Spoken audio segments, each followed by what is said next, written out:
Welcome to the Self-Publishing Tips and Tricks Show, a series designed to give you insight into the world of self-publishing and marketing your books. Featuring your hosts, Shannon, the author behind the pen name S.C. Huston, Ben Pick, and Jamie, writing under the pen name J.M. Chaley. Join us several times each month when we interview authors about their self-publishing and marketing journeys, talk to industry leaders, and discuss books about writing, self-publishing, and marketing. Hey, what's up? My name's J.M. Chaley, and today we are having multi-genre author NICOLE PIERMAN on the show. But before we talk to her, let's have some updates on what people are working on and what's happening in our lives. And as usual, we're recording this in advance in October of 2024, but we will air this episode on March 1st, 2025. So if everything has gone right, I will have my Kickstarter done and it has successfully funded. So I should be starting to fulfill this Kickstarter. So I'm hoping that is the case. So a quick update on that. My Kickstarter is actually running right now. It has already successfully funded. It did so within 2 hours. And we just hit the first stretch goal where we get some additional artwork of the Sea Witch in my story, A Curse of Wings and Gems, which is a fantasy romance novel, a standalone in the Brides of the Dragon Kings series. At this exact moment, today is the last day that someone can back that campaign for $1 for the early dragon tier, and that includes a unique dragon sticker, and it's free shipping worldwide. Of course, you can add on anything that you may want to add on to that, but today is the last day to back the project for that dragon sticker. And I'm Shannon, by the way, for those who are listening. I write under the pen name of S.C. Huston, and I write about broken characters who face adversity to become better versions of themselves, and there may or may not be a dragon, but there's always love to find. And my second Kickstarter will be on the second book in my series. It is another standalone. I'm starting my third book in the series next month, so I'm prepping some notes for that right now because I'm more of a, I don't really outline, but so just some notes for that. So that's where I'm at right now. Cool. Hi, and I am Ben Pick, and you can find me at Running to Write on YouTube every Monday night at 7 p.m. Eastern Time. This is predicting for 6 months in advance, but I'm going to be shifting the videos that I do to be more productivity sprints because I have fallen behind on where I want to be with writing my fourth novel. So I'm going to try and get ahead of that by, instead of giving questionable advice through writing metaphors, I am going to be doing all productivity sprints for an entire season, which is 26 episodes in a row. So we'll see how that goes. I should be towards the end of it by March, and hopefully I will have almost all of book 4 finished by then, or as you were watching it, by now. I know, right? I kind of ran into the same thing because I used to publish weekly videos like you are. And I got to a point where I was like, I am not getting the writing done that I want to get done. And I'll do a video when I can. And that has slowly gone to like never doing a video again. So I figure if I can do, my productivity sprints are 3 different sprints of 30, 20, 20. And so if I can do the first 30-minute of working my book, the second 20-minute or the first 20-minute of the second sprint, first 20-minute of working on my script, and that's just scripts for the following season, and then the third sprint will be writing the book again. And so I think that will be a really good balance for me to get back on track. Nice. How can you do that? I don't know. I don't think I could do that. Like book, script, book. Like that would be hard for me to change between all of those. I mean, honestly, it's brainstorming because I don't really have any ideas for the season, which is why I'm really kind of throwing a wrench in my plan into everything I'm doing. So it's going to be mostly me just sitting there trying to think of things to talk about for writing. So struggles I'm going through, I guess, is most likely where I'll end up.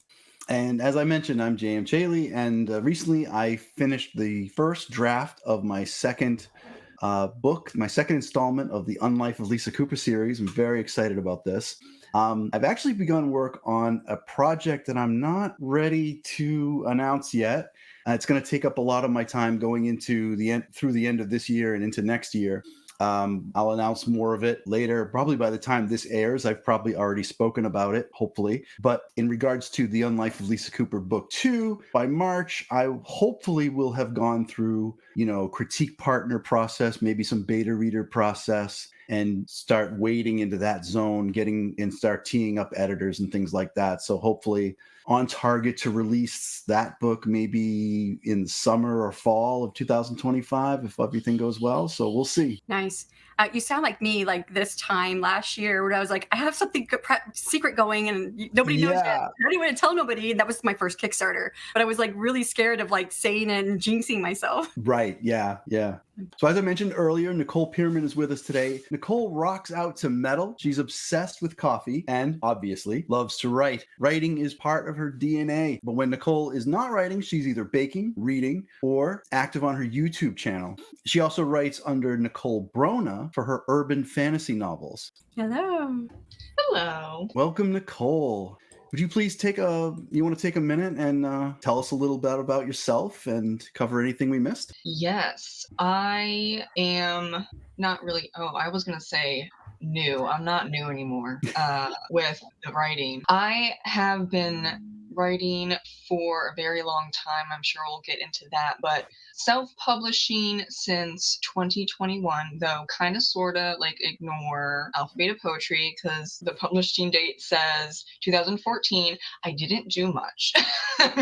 Like, you look at the KDP timeline and it was like a little jump because, oh my gosh, you have your first chapbook out, and then just tanked. And then up until 2021, right in the middle of COVID lockdown, I decided to self-publish. I was on Wattpad for a while. My friend Gracie mentioned it because I was actually not successful with traditional publishing. So I tried that out and I got fairly far up, but then they kind of sort of imploded a little bit. So then like I was missing it was actually 3 years on there, and then that was really hard. So I was like, okay, we're gonna jump into self-publishing because traditional publishing doesn't want my books. And we can go into that a little later. But I did the best I could with the minimal knowledge I had. And I actually don't regret anything regarding that slow and steady creep up, and just learning a bunch of things along the way. And just recently, actually last year, I created a new pen named Nicole BRONA just for urban fantasy, and I'm having a really, really fun time with YouTube, baking, reading, and writing, and getting back into hiking. I took that out because I was hurt for a long time because of a hiking accident. But we're gonna jump in, and now I have like another non-related literature hobby because I think to the best of your ability to kind of balance things out, you need like a hobby or two that is not related to literature, because I think you can overdo it with reading and writing. So I try to do other things too. I had a hiking accident too, and I've never been back to it though because I fell down a mountain. I was going to say, I think every hiker and runner I know has at least one bad knee injury or leg damage or something that goes on. Yeah. Wow. So Nicole, how did you get your start in writing? What made you start writing? I was always writing. I remember I wrote a poem about the last unicorn. Yeah. Oh. I was very obsessed with that movie, and I just watched it. And so then I wrote a poem for like in third grade, and Mrs. Lynch, shout out to Mrs. Lynch, love you. I still remember you, even though I haven't seen you for like 25 years or something like that. But she's like, wow, this is amazing. And she personally laminated it and then gave it to my mom. And it was on my grandparents' fridge and then like corkboard. It went back and forth for a long, long time. And I think I still have it. I'm not sure, somewhere in storage. But then I started writing at 12 after watching just a bunch of historical fiction or historical related documentaries about the American Revolutionary War. And that is A Patriot's Tale, not from 12. I had 7 drafts, okay, of A Patriot's Tale. It's not at all the same, except some characters have similar names. But that's when I started writing novels, and then it just kind of went from there.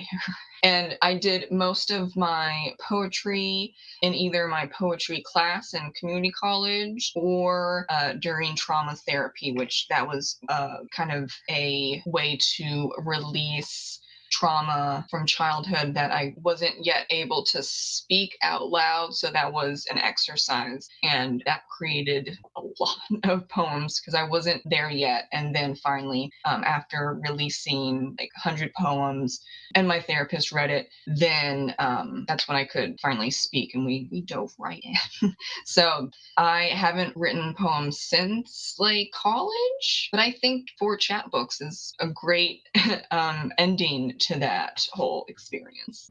That the therapy that can come from creativity is definitely there. You know, I went through Hurricane Andrew in Miami in 1992 and lost our home. And there was many who lost their home. And like my school was damaged. So I had to go to another school when the school year started. And they had us do poetry, writing about it, writing about our experiences, painting about it, drawing about it. You know, they had us do all that kind of stuff. So I definitely understand that. So yeah, and I wanted to say we've actually had Nicole on the podcast before, but it was an off-season episode, and we were talking about was it Amazon keywords, the book I think by Dale about the ads and stuff, yeah.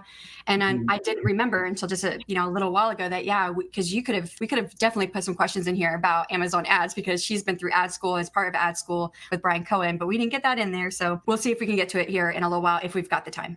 Well then, in a YouTube video, you mentioned changing your urban fantasy pen name from Nicole Fox to Nicole BRONA. What prompted this change, and what challenges did you face during the transition? Oh, that was fun. It's because there's a dark mafia romance writer by the name of Nicole Fox. So that obviously was not going to work. And I could already see that it was 3 weeks before launching. So when you have a pre-order up, it's not published yet. So you could basically change whatever you want. And that meant I had to very quickly figure out a pen name that was not taken, or just any name, anything, help me. And so I went right to one of the coaches, Ches, in ad school, because she writes urban fantasy. And I'm like, I messed up. I don't know how I missed this. Like, Nicole Fox is huge. She has like 5,000 plus reviews. And just think of like 5,000 people reviewed. There's probably like 15,000, 20, like a lot of people read her stuff, right? And so I had a little existential crisis. But Ches was like, okay, we're just gonna take a deep breath first off, then go into the top 100 for urban fantasy. Note every first name, last name are their initials. Is it like artsy fartsy? Is it like normal names like Nicole? Or is it like Alistar? You know, which Alistar is a name, but like, okay, pen name. We're thinking, is it like a normal name, or are we going for something fantastical because urban fantasy? So then I listed out 30 names because a lot of urban fantasy top 100 are the same people. So we got to 30, and I said, okay, so it's like regular first name, and the last name is 1 to 2. What's that called? Syllables, yes. And so then we came up with, well, you're not going to change your first name, and then just say what else do you want to have as your last name? Because also the other thing was, what is the most popular last name first letter? Yeah, Ches drills all the way down. She's great at marketing and getting things right on track. So should I not use the same letter for the last name then? Should you choose something different, or is her advice to stick with something similar? It is look for the last names in the top 100 that have a similar letter. So there were a lot of B's, H's, T's. And I was like, okay, I want to go with B. I don't know. We're in a hurry. And I didn't like T. I don't know. I wasn't feeling the T's or the H's. So I said B, and I said, oh wait, I know Brona is an Irish name, and it can be a first or last name, but I'm going to drop the GH because then people are going to say Bronag, and it's like, it's not going to work. Right? And so then she's like, okay, now Google Nicole BRONA and see what pops up. And I said, we're at the last step here, and nothing popped up. So she said, oh, congratulations, you now have a urban fantasy pen name. Go in and change it, and you'll be fine because you haven't published this book yet, Obsidian Murders. So it's going to go through. Take a breath. Take another breath. And yeah, it was totally fine, but it took like 2 hours. We pushed it. It usually takes like a couple days. to do that type of market research, but we didn't particularly have time.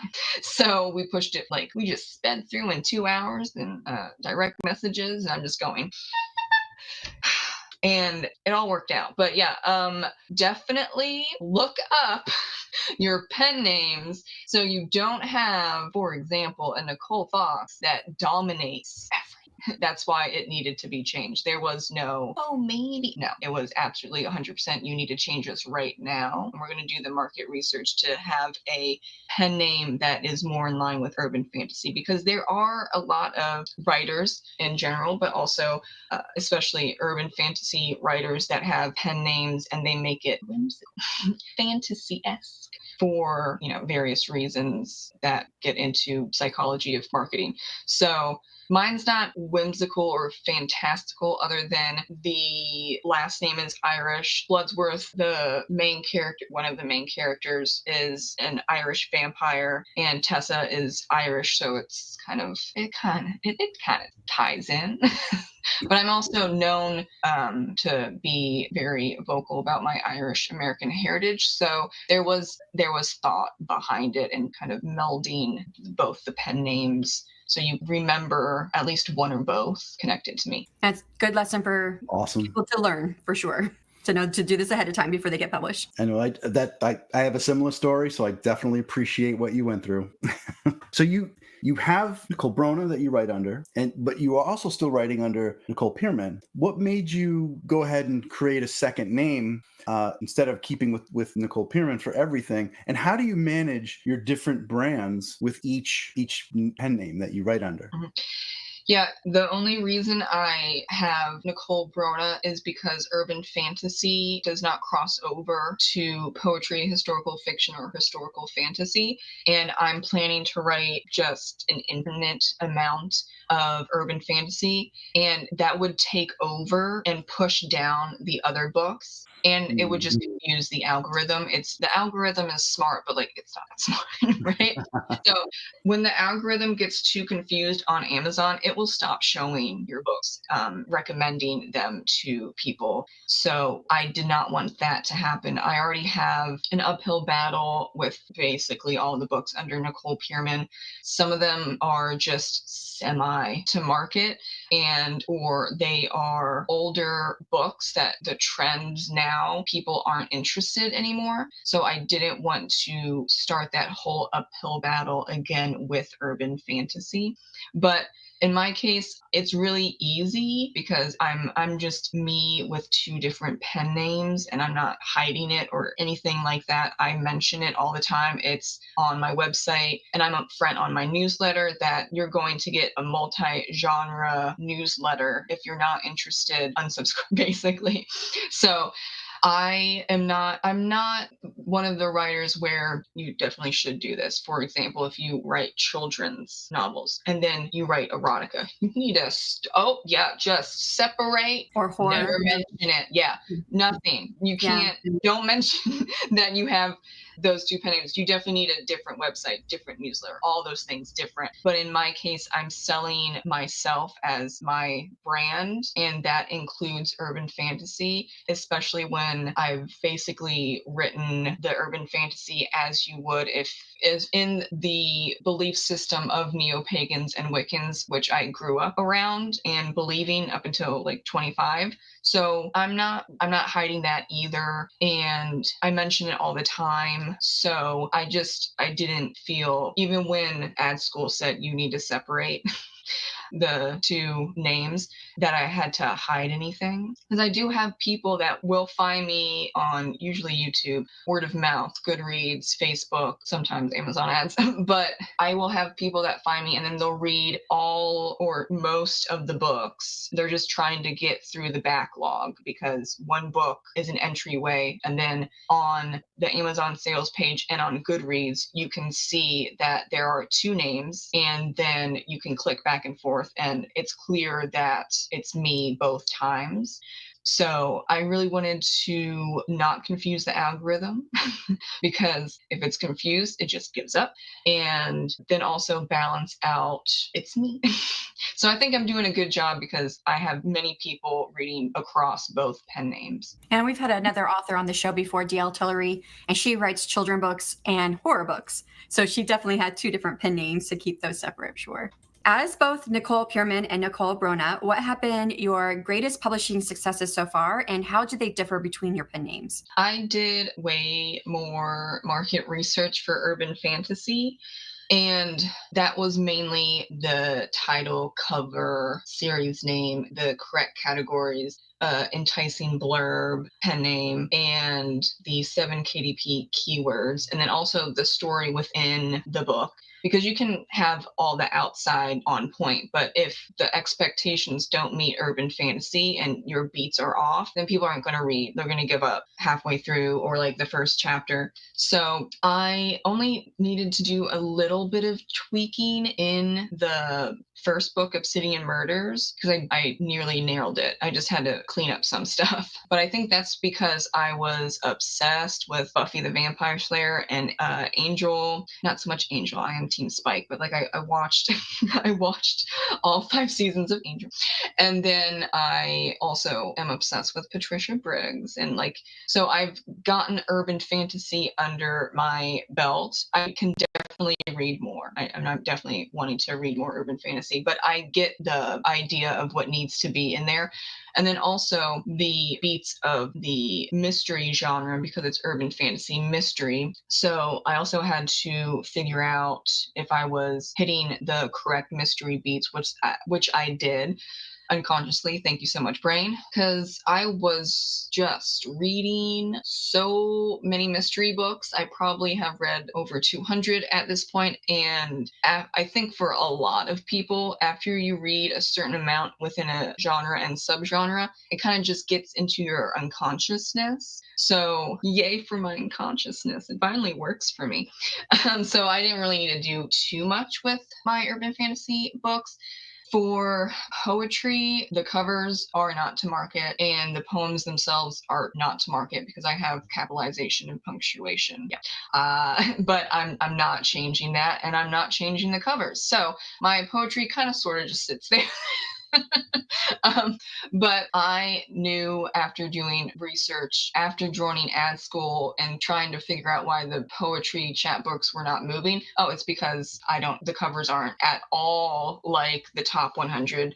And I don't write Instagram poetry, which is the term used. And it's been going strong for like 7 years and it's not letting up. So I had to, at that point, say, okay, I'm going to stick to what I believe, and I'm just not touching them. I'm not going to change the covers. The covers are gorgeous. I'm not going to go back and, make it more Instagram poetry-y. So those were as they are. And then the standalones, the trend now, even with historical fiction and definitely with historical fantasy, people want series. They're not series. And then they are all in third person. Most people want first person. So there's like small things where it's either just not to trend or could be argued they weren't to market in the first place.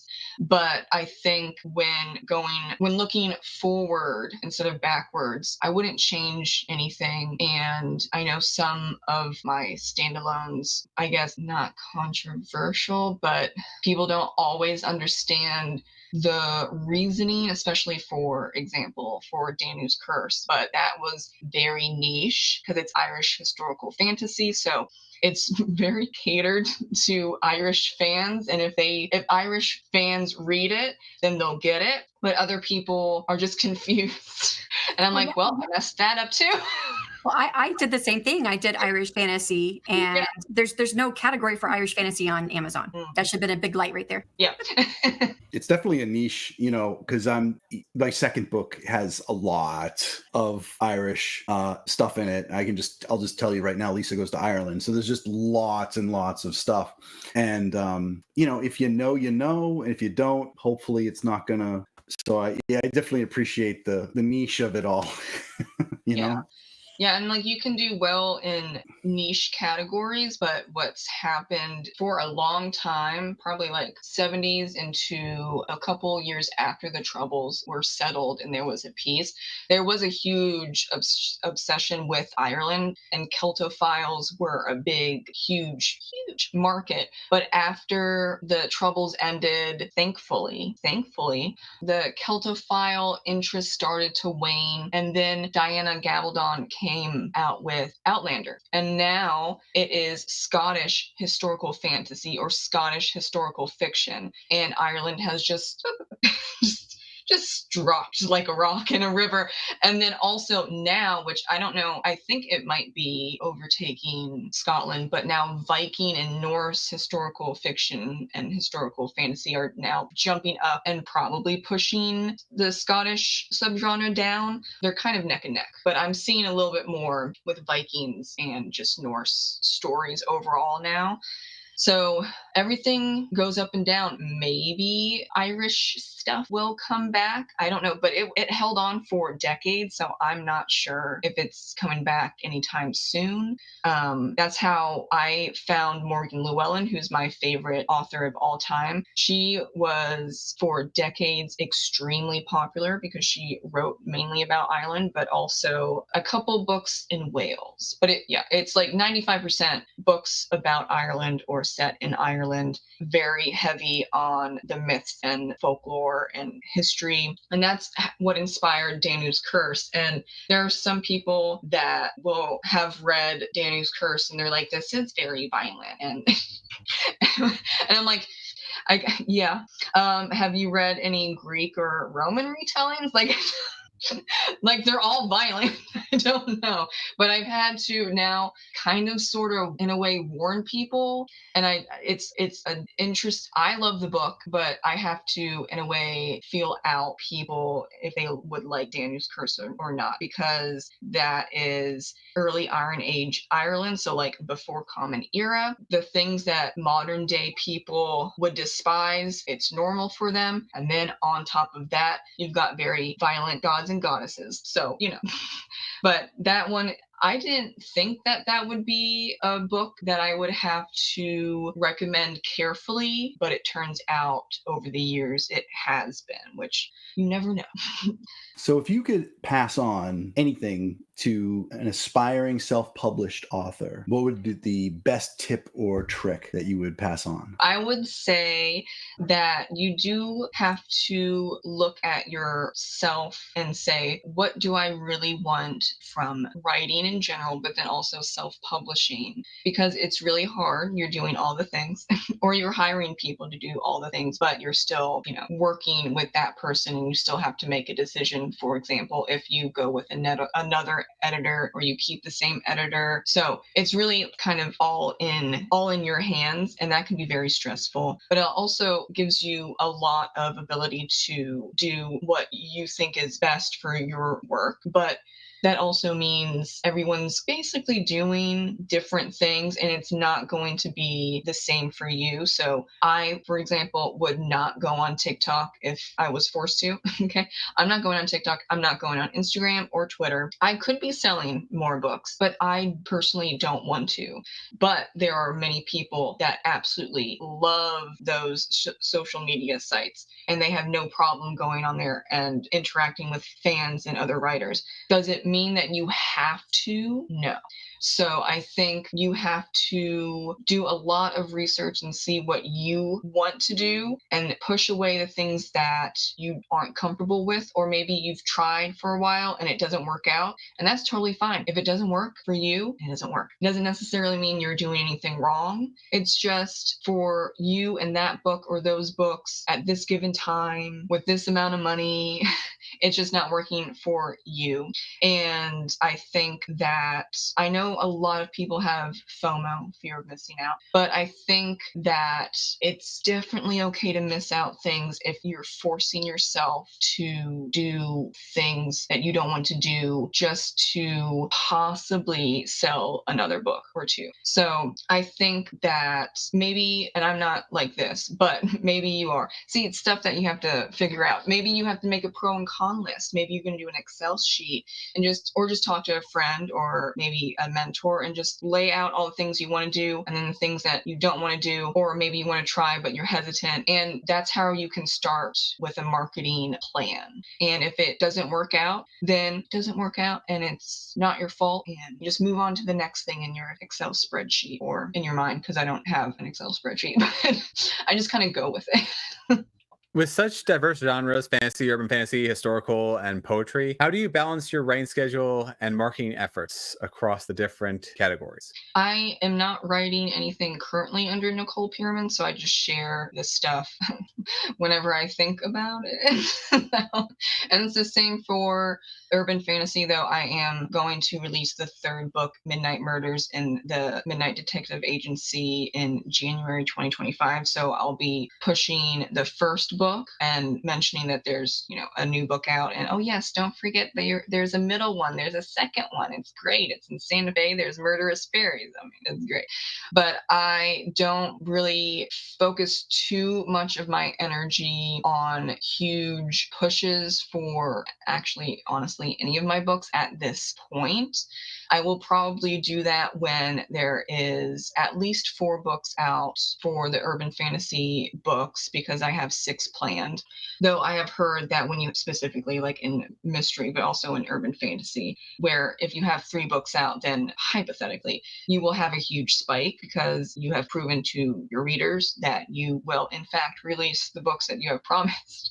So we'll see how that goes. At this point, I'm not going to put in a lot of money for like promos or paid advertisement other than Amazon, and my Amazon ads are called because at this point, and it might or might not be the same when this releases, but the Amazon ads, a lot of people are clicking, but they're not buying. So I have dropped my bids. I have put caps on my portfolios, and I'm honestly just checking it once, like every other day or a couple times a week, because it's not working right now. Doesn't mean that it's not going to work. And also like the paid promos, those aren't working right now. It's just not a great time as we are filming for like any paid promos. And that's not just for books. I've talked to other people in retail and things are not going well. So I had to think, okay, is it okay for me? Can I handle the uncertainty of I have to limit or possibly cut like 90% of spending, and I will possibly see a decrease, or maybe I will see it just kind of steady out, because I don't want to lose more money in an economy that is not stable, and I don't know when it's coming back, honestly. I hope that it comes back in March or like beforehand, but I can't say. So I'm not really marketing heavily, especially the books that are like not to market, like the chat books. I'll post them once in a while on Facebook and on my YouTube post page, but I'm not spending money on them, that's for sure. You have a YouTube channel called Nicole's Bookish Nook. How do you use this platform to connect with readers rather than writers? And has it helped you find new audiences for your book? Yeah, I think that's actually the main reason why I'm getting organic sales at this point. And I'm basically doing 90% fun and 10% sale. Usually it's 80% fun and 20% sale. But at this moment, for me personally, I wasn't feeling all too comfortable pushing my merch, because I have merch, and pushing my books at a 20% level because people are struggling so much. Hi, I'm also struggling. Like, I am in the same boat. You all don't need to buy my books or buy my merch, and I don't want it to like be in people's faces. I kind of just want to talk about books and have a fun time and hopefully put a smile on people's faces. But I think because I'm 90% right now and I'm acknowledging it's a real big struggle, people are still buying. And it also really helps that my books are all in KU. So I do have activity every day or every other day. And I know that's a big deal. Like, am I getting a bunch of money from that? No. But I can say, oh, wow, I have $1 from KU Reads for Obsidian Murders, or, oh, look, I just sold the second book in the Midnight Detective Agency and someone pre-ordered the third book. Oh my gosh, I'm like, it's really exciting. And I am just going to continue forward with the 90% fun, 10% sell. And I do get people still, because, YouTube posts, I guess they do whatever they want to do. Well, I know that they do whatever they want to do. They don't pop up for a lot of people. But then I will sometimes include my book in a book tag. And then people will say, oh, I didn't know you were a writer. And then they'll go buy the ebook or read on KU. So I slip it in smoothly. I try not to be annoying. That's what it is. I love that. 90% fun. If you could only pass on one thing to aspiring self-published writers, what's your best marketing tip or trick? I would say choose like 3 social media platforms and just do 3, because you're stretching yourself so thin if you're on every single platform. Can you really connect with people in a deeper way? Can you not burn yourself out? Can you really post the best stuff if you have to just spend hours upon hours per week getting all your ducks in a row for 10 different platforms? I thought I had to do that, and that's like the FOMO situation. But then I got rid of Twitter, and I was kind of sort of on Instagram. It was not doing anything. So I got rid of 2 of them, 2 platforms, and now I'm just on YouTube, Facebook, and Goodreads. And you do have to be careful with Goodreads as a writer, though. I think because my channel is probably 90% or 95% booktube, people don't think of me as a writer, so I can go into reader spaces more than like the average author can. So that's why, the only reason, probably why Goodreads works for me. So I focused on those 3, and now I'm really comfortable, and I've gotten sales from them. I am putting time into it, but I'm not putting loads of money into those, platforms like organic sales. And, like I said, I don't even know, I'm not going to turn the Amazon ads off, but they're just chilling like villains, and I'm focusing on just 3 platforms, and it's not scary. It's not overwhelming. It's not stressful. Whereas I've seen many authors say, I have to be in all the things. When it comes to writing, hot tip is you don't have to.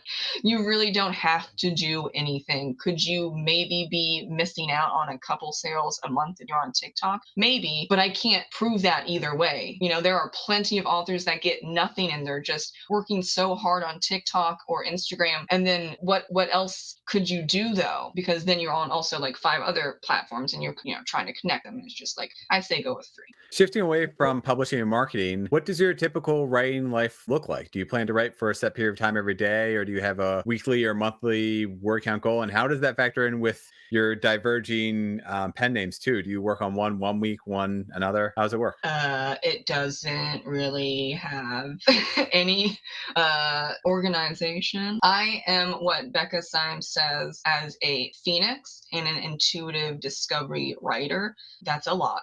Let's go with Phoenix. The Phoenix, we're getting into the fantasy realm. So exciting. The Phoenix burns bright. And so when it comes to writing, I will burn bright. I'm on a huge uptick. I can write 20,000 words in a week. And then the Phoenix dies. And so I'm dying. It's a great process. And I'm dying. And then for like a month, I don't write anything because I just churned out 20,000 words in a week. I'm tired. And then the Phoenix is reborn again, and I write another 20,000 words in a week. And then it's just the process over and over again until I finish the book. And at first, before I learned about that, I was like, something's wrong with me. But no, that's just how Phoenix writers are. And I mean, you could try and change it. I was trying to change it for 2024, and I hit a roadblock, and I had to hire my friend Thomas J. Beleza to sit down with me and do an outline one-on-one, because I was like, I'm at a deadline, but I don't know what to do here. And so I got to it. But then into the intuitive discovery writer, that just means like, in a sense, I'm a pantser, but like, and I agree with Becca Syme, there's not really 100% pantser, because an intuitive writer, someone intuitive, you're taking in so much information unconsciously, and then it's processing really, really fast, and then you already know it. So I am intuitively discovering the story. It's already there. I'm just letting it out. It's trying to access that information in our subconscious. Yeah, because I'm an intuitive writer. Same thing with Becca Syme. So. Yeah, and so I actually learned that I can follow an outline, but I have to do it with Thomas. I have to do it with someone. I can't do it by myself. I have to sit in a group, not really a group. I have to sit with a one-on-one coaching with Thomas and go through the outline. So like that also comes up with, I have taken the Clifton Strengths that Becca Syme teaches very heavily and focuses on, and I'm a balance of what you would say like emotional and logic for my top 10. And that is very enlightening, because that is the explanation of why I can be having a panic attack and still figure my life out. It's not pretty, but I can think through things as I'm crying. And that was not just for writing. It was a great experience, because I was confused about that for 31 years. But that is the very long version of, I don't have any sort of plan. I just do the things. I know I am like 95% booktube, because if I did multiple videos on like, or if I had to do multiple videos on writing for AuthorTube, I would say, I don't know, I just write. It's not helpful. So I do it like once in a blue moon, but yeah, I just do things. You and I sounded very similar with the whole Phoenix and intuitive writer until you got to the Clifton Strengths, because I'm strategic. Like I'm mostly strategic. So futuristic, achiever, learner, input, intellection. So I'm the person who gets things done. That's how that's supposed to work. Yeah, my first one is empathy. I was like, yeah. All my emotional is down at the bottom of my Clifton Strengths. Yeah, I'm like empathy, relator, intellection, adaptability, and some other stuff. I haven't memorized it yet. I haven't memorized all But mine. I'm just like, oh, okay, well then that makes sense why I'm like, I can go back and forth, and I can actually outline like what I'm with someone else. I can finish a book with an outline, like what I'm doing right now for Midnight Murders, but I couldn't come up with the outline. I had to do it with someone else. But then when I have the adaptability and the context, that one's really important, and the learner kind of sort of, then I've been able to focus on, okay, we need to get this done, babe. Okay, we have a deadline. We're going to follow this outline. You stick to it. Where's your achiever at? Yeah. Is your achiever like lower down? I forget. I don't know if I have achiever in my top. I don't think I do. I might have in top 20 or top 15, but I was like, you need to get it together. You gotta get the outline. I know I can't do it by myself. I had to hire someone, but it's here. And I'm actually, as of October 23rd, 2024, I only have 2 chapters left.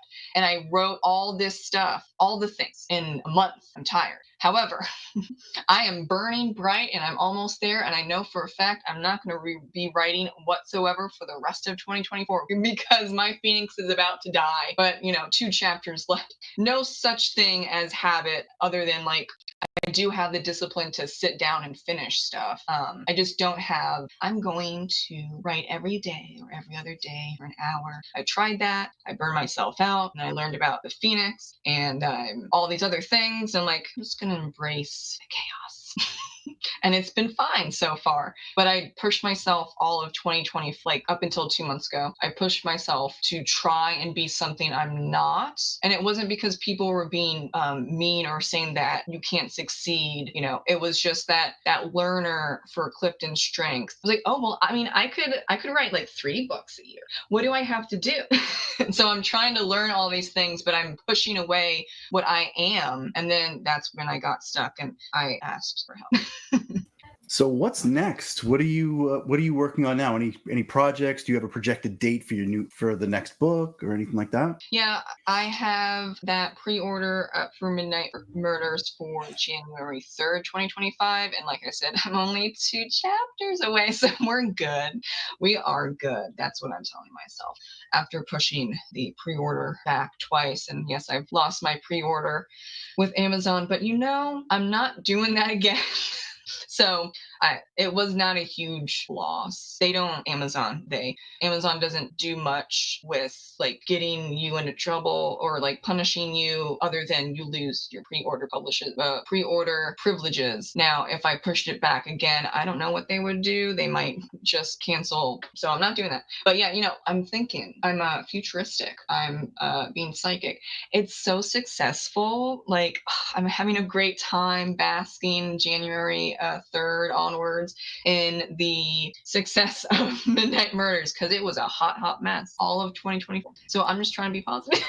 January 3rd is when my second book came out in my Irish series. That's kind of interesting that yours is also January 3rd. And it's the second book in your series, not Irish, but second book. Third book, yeah. Oh, third. What was I thinking? Midnight. So Midnight Murders is your fourth one then? Oh, wait. So, well, we have Obsidian Murders, Okay. Murderous Fairies, and then Midnight Murders. Gotcha. Yeah. Never mind. Okay. Well, still, you have a book coming out January 3rd. I had the same book birthday as you.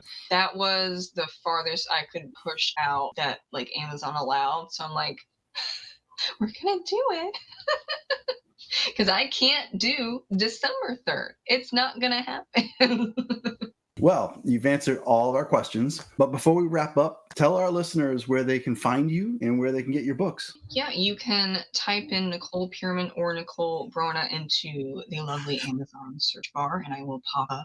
Though, for some reason, I just want to note that someone is selling one of my quotes from Goodreads as a picture frame. I'm not affiliated with that. So just look for the book, not the picture frame. Sorry for the confusion. It confused me as well. And you can also find me on Goodreads, Facebook, and on YouTube. Though my YouTube name is Nicole's Bookish Nook. And we'll have all the links in the description box on YouTube and in the show notes for the podcast.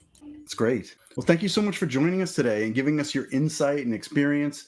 Thanks again, Nicole. I hope you had a good time. It was lovely to have you. Thank you. Goodbye, everybody. Bye, everyone. Thank you so much to our incredible listeners and viewers for joining us on our exploration of everything self-publishing. We hope you found our podcast to be a treasure trove of insights and inspiration. If you've enjoyed the show, please consider leaving a review on your favorite podcast platform or thanks on our YouTube episodes. Don't forget, you can catch all of our past episodes on YouTube, Spotify, and other major podcast platforms. Keep writing, keep publishing, and we'll see you next time.